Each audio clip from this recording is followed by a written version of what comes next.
Today, I'll be teaching you how to carry out the phase rotation test using the Fluke 1664 multimeter tester.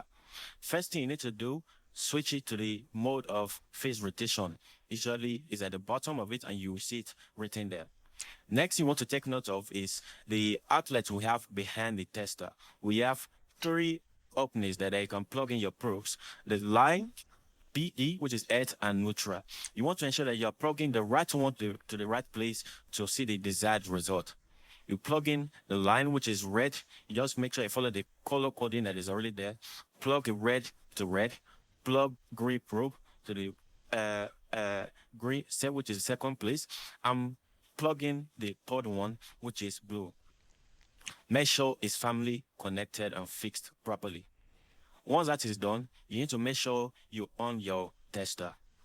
And this test is very important to know that this test can be a little bit dangerous because it can only be carried out live. It is a live test. So your installation needs to be on.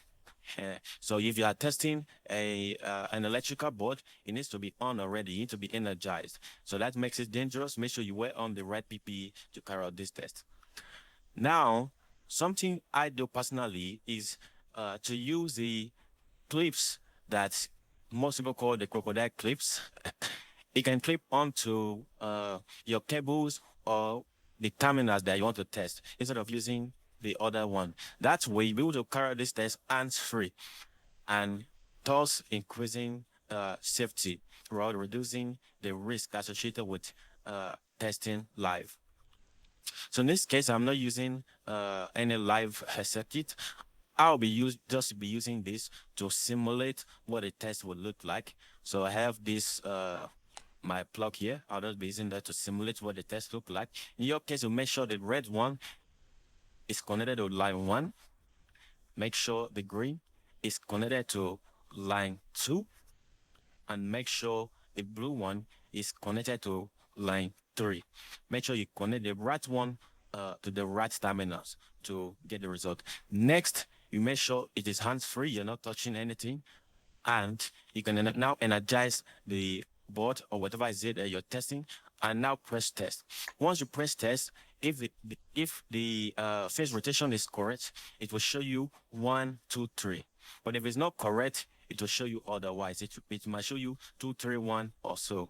Whatever it is that they show you, don't change anything here. Just make sure you connect your device properly using the right cable, and that way you'll be able to get it. So, and that is all for the Fluke 1664 phase rotation training for today.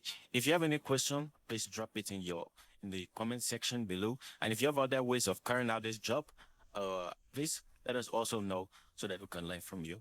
Thank you.